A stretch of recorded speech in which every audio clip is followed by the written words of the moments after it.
کہ میں جب سے ہماری گورنمنٹ آئی ہے پاکستان میں حکومت کرنے کے لیے، تو تب سے میں یہ کہہ رہا ہوں کہ ہمارا اس ملک کا سب سے بڑا اثاثہ اوورسیز پاکستانی ہے، اور ہم ابھی تک اس کو ٹیپ نہیں کر سکے۔ اس بڑے ایسٹ کو ہم صحیح طرح اس کو ٹیپ نہیں کر سکے۔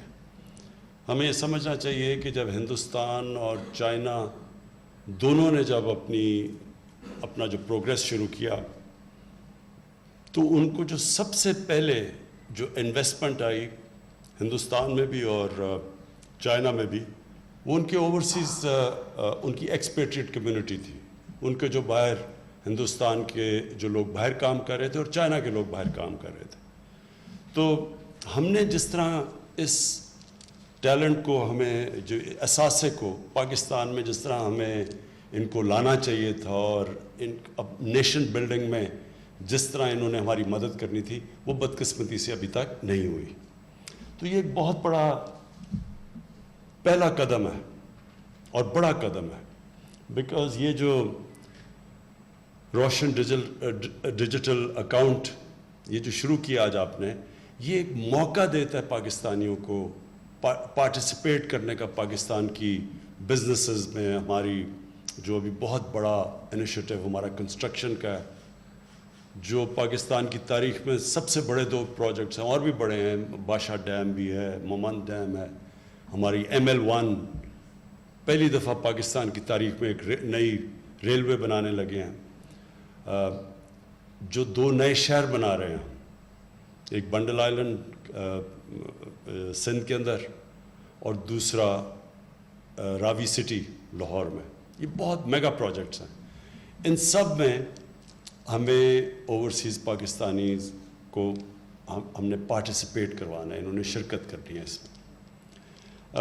ابھی حفیظ نے آپ کو بتایا کہ پاکستان کے چیلنجز کیا تھے۔ چیلنجز پاکستان کے سب سے بڑے یہ ہے کہ ہمارے اتنے قرضے چڑھے ہوئے ہیں کہ ہم جتنا بھی پیسہ اکٹھا کرتے ہیں تقریباً آدھا چلا جاتا ہے قرضوں کی قسطوں کے اوپر۔ تو جو ملک کے لیے پیسہ بچتا ہے وہ کافی نہیں ہے۔ تو اس کا صرف ایک ہی طریقہ ہے کہ ہم ویلتھ کریشن کریں، ہم اپنی ملک کے اندر اکنامک ایکٹیویٹی اتنی کریں کہ ہمارے پاس پیسہ اتنا آ جائے کہ ہم یہ قرضے واپس کر سکیں۔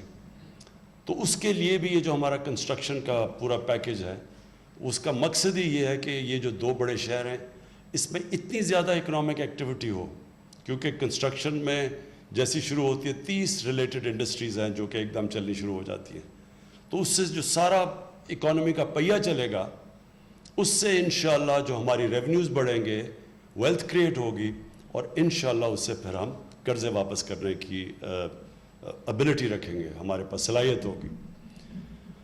اور دوسرا جو ایشو انہوں نے بات کی وہ یہ کہ اس ملک میں جو ہماری جب گورنمنٹ آئی تو سب سے بڑا ٹریڈ گیپ تھا، امپورٹ اور ایکسپورٹ کے اندر $40 ارب کا گیپ تھا۔ ہم $20 ارب کی ایکسپورٹ کر رہے تھے اور $60 ارب کی امپورٹ کر رہے تھے تقریباً۔ تو یہ اتنا بڑا تاریخی جو ٹریڈ گیپ تھا، جو اور کرنٹ اکاؤنٹ ڈیفیسٹ بھی تاریخ تھا، $20 ارب ریمیٹنسز نکال کے بیچ میں سے۔ تو یہ جو ہمارے پاس ڈالرز کی کمی ہے، اس کا ڈائریکٹ امپیکٹ روپے کے اوپر پڑتا ہے۔ جب ڈالرز کی کمی ہوتی ہے تو روپیہ گرنا شروع ہو جاتا ہے۔ تو اس کو جب روپیہ گرتا ہے تو چیزیں مہنگی ہونی شروع ہو جاتی ہیں، اور پھر انویسٹمنٹ بھی رک جاتی ہے۔ لوگ جنہوں نے پیسے باہر سے لگانے ہوتے ہیں وہ سوچتے ہیں کہ اگر روپے نے گرنا ہی ہے تو وہ ڈالر میں پیسہ رکھیں۔ تو اس سے ساری اکانومی کی جو اکانومی کی ویلتھ بھی نیچے چلی جاتی ہے، اور پھر جو انویسٹمنٹ بھی رک جاتی ہے۔ تو اس کے لیے ایک تو یہ ویلتھ کریشن، اور دوسرا ڈالرز ہم کیسے بڑھائیں، اس کے لیے اوورسیز پاکستانی کی ہمیں بہت ضرورت ہے۔ ریمیٹنسز ان کی بڑھ گئی ہیں، لیکن ہم ایسی چیز چاہتے ہیں کہ ان کی اب انویسٹمنٹ آئے ہمارے ملک میں۔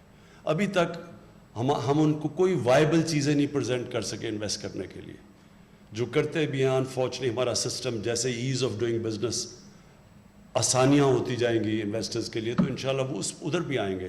لیکن یہ جو ہمارے 2 میگا پروجیکٹس ہیں، اس میں کیونکہ عموماً وہ پراپرٹیز میں انویسٹ کرتے ہیں، تو یہ بہترین ان کے لیے اپرچونیٹیز انویسٹ کرنے کی ہوں گی۔ میں ایک چیز اب اوورسیز پاکستانی اس کے اوپر کہہ دوں، ہمارے ملک میں پتہ نہیں یہ کیا مسئلہ ہے لوگوں میں کہ وہ اوورسیز پاکستانیز کو یا ڈیول نیشنل کو ایسے سمجھتے ہیں جیسے وہ کوئی ملک کے غدار ہیں. سسپیشن سے دیکھا جاتا ہے جی وہ ڈیول نیشنل ہے. پہلے یہ ہم سمجھیں کہ یہ کیوں 90 لاکھ تقریباً پاکستانی باہر کیوں گئے, کیونکہ زیادہ تر ہم نوکریاں نہیں دے سکے. دوسری چیز وہ اتنے کئی وہاں پاکستانی کوالیفائی کر بیٹھے, ان کی کوالیفیکیشنز اتنی اوپر چلی گئی ہیں کہ ہمارے پاس ان کے لیے سوٹیبل جابز نہیں, یا جاب ہیں تو ہم پیسے نہیں ان کو دے سکتے جو ان کو ملنے چاہیے. لیکن اوورسیز پاکستانی اس میں کب اپنے ذہن میں ڈال لیں یہ ہمارا سب سے بڑا ایسٹ ہے, اس سے بڑا کوئی ایسٹ نہیں ہے. بہترین مائنڈز باہر ہیں, پروفیشنلز باہر بیٹھے ہیں, انٹرپرینرز باہر بیٹھے ہیں. جب بھی ہم ملک میں کنڈیشنز کریٹ کریں گے یہ ہمارے پاس اتنی بڑی ریسورس پول ہے جو واپس آ سکتا ہے پاکستان میں. لیکن ان کو اس طرح ٹریٹ کرنا جی وہ اوورسیز وہ جی ڈیول نیشنل ہے, وہ یہ عہدہ نہیں لے سکتا اور وہ کوئی منسٹر نہیں بن سکتا, ہر دوسرے دن عدالت میں لوگ چلے جاتے ہیں. میں ابھی تک حیران ہوں کہ ان کو یہ نہیں سمجھ آ رہی ہمارے لوگوں کو جو یہ اس طرح کی باتیں کرتے ہیں کہ اگر میں آپ کو مثال دیتا ہوں,